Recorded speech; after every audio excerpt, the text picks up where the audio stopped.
여러분, 그동안 평안들 하셨습니까? 41강을 여러분들에게 올리고, 그리고 장비 보완과 재충전을 위해서 잠시 휴강을 하였습니다. 그동안. 또 이렇게 여러분들에게 이 코로나 전국에도 건강한 모습으로 뵙게 된 것을 진심으로 감사드립니다. 우리가 한국 교회사를 탐방하고요. 그리고 그 역사 속에 들어가서 내가 그 현장에 있었더라면 어떻게 행동했을까? 내가 그 역사 사실의 주인공이었다면 어떤 결정을 했을까? 라는 이런 생각들도 가끔 하게 되고요. 또 그리고 언제나 왜라는 그 질문을 우리가 항상 하게 될 때 역사를 이해하고 공부하는 데는 좀 더 효율적일 수 있다는 그런 말씀도 해드린 적이 있습니다. 전 시간에는 일제 식민 통치 시기 한국 교회, 좀 더 넓게는 한국 기독교가 어떻게 쇠락해 버렸는가라고 하는 부분들을 언급한 내용들로 지난 시간을 마무리했었습니다.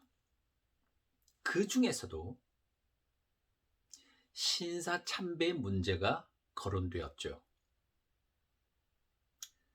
한국 기독교의 역사 가운데 가장 굴욕적이기도 하고 아픈 시간의 과정을 거쳤던 신사 참배 문제. 이건 한국 교회의 아픈 손가락입니다.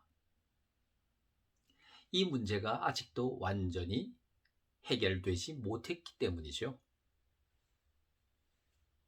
신사 참배가 뭐라고 말씀을 드렸나요? 신사는 일본의 전통 종교라고도 할 수가 있습니다. 그런데 이 신사에 참배하는 문제는 두 가지로 나누어 생각해 볼 수가 있습니다. 신도이즘, 즉 신사 참배를 통한 하나의 국가주의, 이걸 우리는 신도이즘이라는 말로 표현하고 있습니다. 일종의 내셔널리즘이죠. 국가주의가 여기에 내포되어 있습니다. 일제는 한반도를 식민지화시키고 이어서 중국 만주지방을 괴뢰 정권으로 만든 다음에 우리가 흔히 말하는 대동아 전쟁이라는 세계대전 속에 전쟁의 주체로서 침략 야욕을 아시아 각국들, 나중에는 태평양 전쟁까지 일으켜서 태평양의 제해권을 둘러싸고 미국과 대결까지 벌이는 전쟁의 소용돌이 속에 스스로 빠져버렸습니다. 헤어나올 수가 없게 되어버렸어요. 그런데도 일본은 천황 중심으로 자신들이 신의 어떤 영역 속에 있다라는 망상 속에 그 전쟁광들은 아시아 전역을, 거의 전역을 전쟁의 소용돌이 속에 매몰시켰습니다. 그런 가운데 가장 먼저 이 한반도는 제일 처음 그들이 식민지화시킨 나라로서 완전히 일본화시키려는 계획을 가졌죠. 그게 바로 내선일체라는 회개망측한 사상이고 이론이었습니다. 일선동조라고도 부르죠. 어떻게 일본인과 한국인이 한 조상인가? 또 어떻게 보면 한 조상일 수도 있습니다. 왜냐하면 일본 천황각에는 백제에게 피가 흐른다는 말도 있지 않습니까? 그런데 그런 개념이 아니라 완전히 내선이 하나가 되는, 일본과 조선이 하나가 되는 나라로 만들어 우리나라를 전쟁의 도구화, 심지어는 병참기지화 시키려고 하는 계획을 가졌었습니다. 그런 가운데 우리 한국인들을 통치하는 중에 가장 걸림돌이 되었던 것은 무엇이냐면은 기독교인이었습니다. 한국인들 가운데 집단적 지성과 그리고 지식인들이 포함되어 있는 단체는 교회 조직이고, 그리고 실제로 목사님들이나 교회의 지도자들이 어쩌면은 최고 지성인들의 다수 포함되어 있었던 것이죠. 그들이 말하기를 한국에 있는 20여만의 이 기독교 신자들이 가장 무서운 적이다. 이들을 타도해야 한다라는 이야기들을 총독뿐만 아니라 수많은 경무 총감들도 일관되게 한 이야기들이었습니다. 먼저 일본은 한국의 기독교를 말살하기 위해서 일본 기독교 조선 교구처럼 우리나라 기독교 단체를 일본 기독교의 하부 조직처럼 만들어버린 것이죠.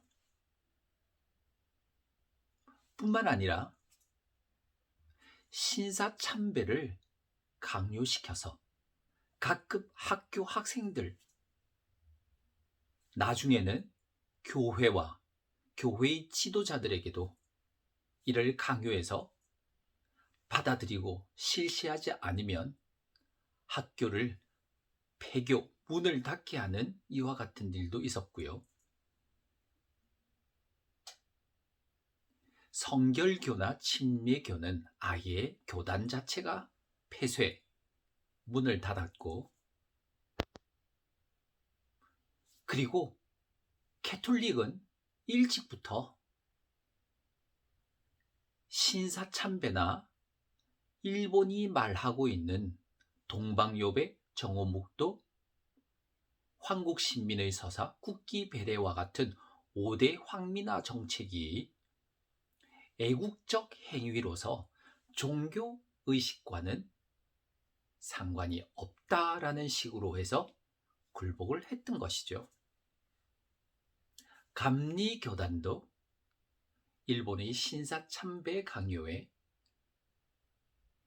국가의식, 애국적 행위로 역시 받아들였습니다. 마지막이 장로교였습니다.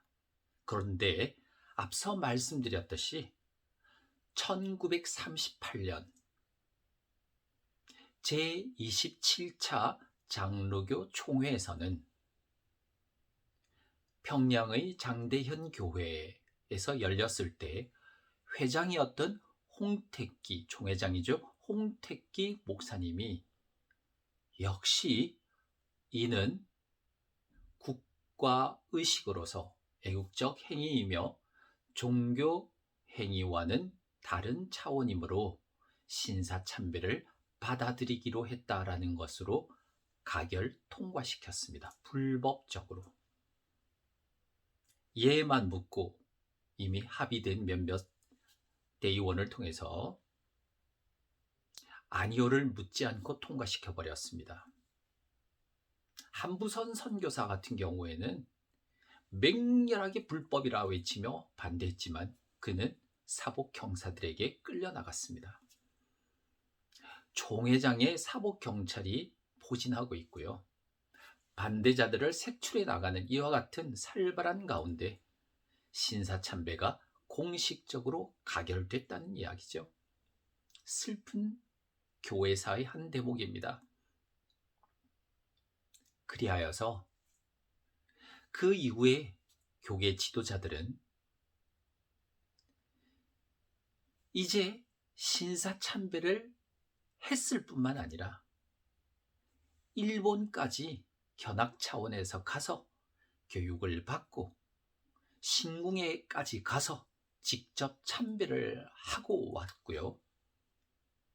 미소기 바라이라고 해서 미소기 바라이, 신도 침례라고 흔히 말하는데, 아미테라스 오미카미 천조 대신의 이름으로 기독교 지도자들이 천조 대신의 이름으로 물속에 들어가 침례를 받는 이런 만행을 저질렀습니다. 이것이 한국 교회사 속에 멍어리로 자리 잡고 있는 신사참배 문제인 것이죠. 이를 열렬히 반대하고 저항했던 많은 사람들이 있습니다. 다수는 굴복을 했지만 그래도 신앙을 지키기 위해서 계명의 1, 2계명을 위반하는 것이니 이건 도저히 있을 수가 없다. 그리하여 숨어들어 신사참배를 거부한 이들, 아예 목사라는 신분을 벗어 던져버리고 의미 없는 이 직책을 감당할 수가 없다고 교계를 떠나신 분도 계시고,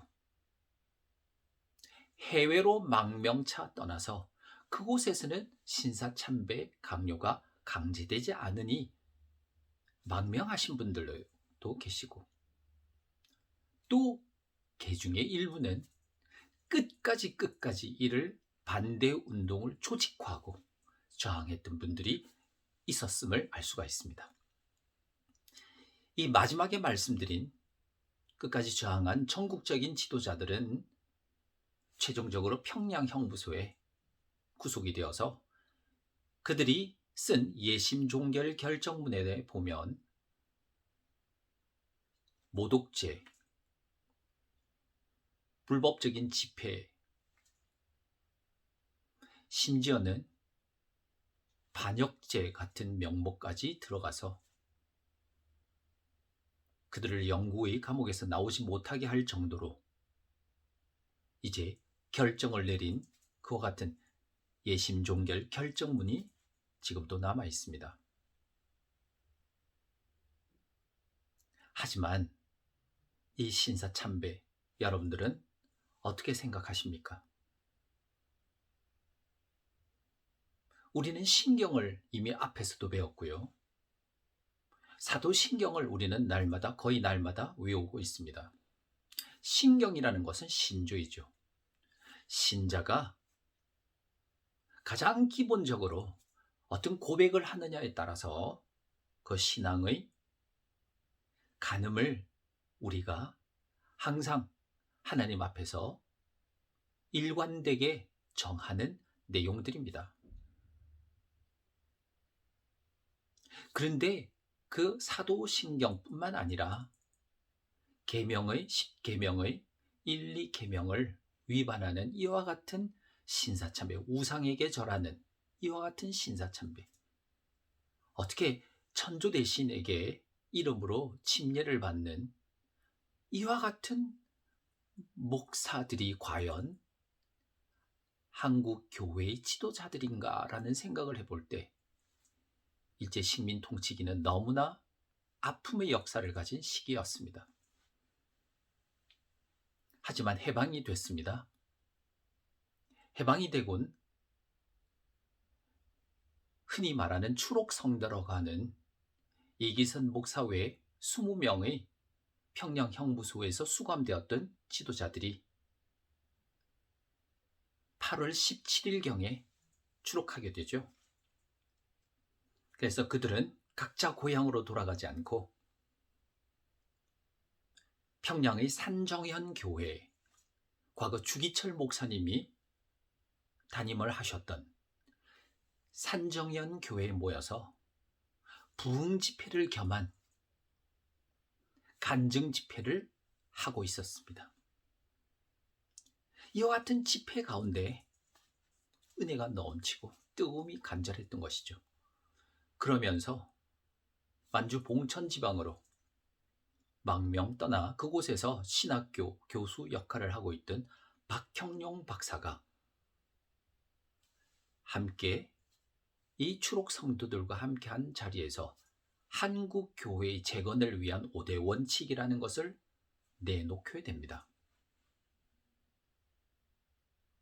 가장 간단한 기본은 목사 장로를 비롯한 지도자들은 통회자복하여 일정한 기간 동안 그 직책을 내려놓으라는 것이고, 그러면 그 기간 동안에 예배는 집사급 다른 평신도들이 예배를 인도하라라고 하는 것입니다.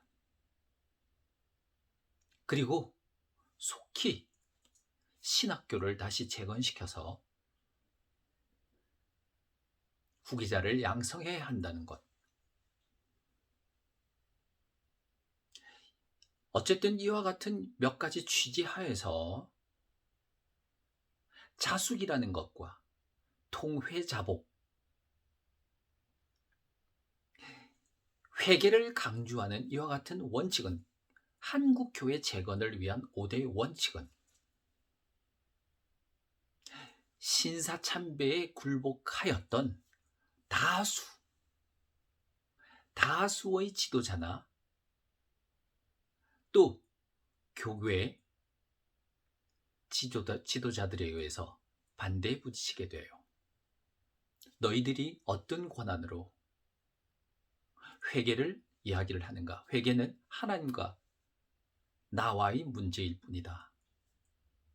또 홍택기, 바로 그 총회장이었던, 가결했던 총회장 같은 경우에는 해외로 망명한 인사, 즉 박형룡 박사를 두고 한 말이겠죠. 신사참배를 반대하며 망명 떠났던 이들이나 교회를 떠났던 이들보다는 그 어려운 가운데서도, 일제 통치와 어려운 가운데서도 교회와 성도를 지키기 위해서 노력한 그 행위가 결코 가볍다 할 수 없다라고 하는 논리를 내세우면서 추록 성도들의 요구에 반대를 표명하고 있습니다. 자, 문제는 이와 같은 행위가 교권쟁탈에 있다는 사실을 우리는 알게 될 때 큰 실망감을 가지게 됩니다. 이는 한국 교회가 분열할 수밖에 없는 요소를 내포하고 있었다라고 말할 수가 있는 것이죠. 다음 시간에는 여러분들 한국 교회의 분열에 관해서 구체적으로 말씀드리도록 하겠습니다. 수고하셨습니다.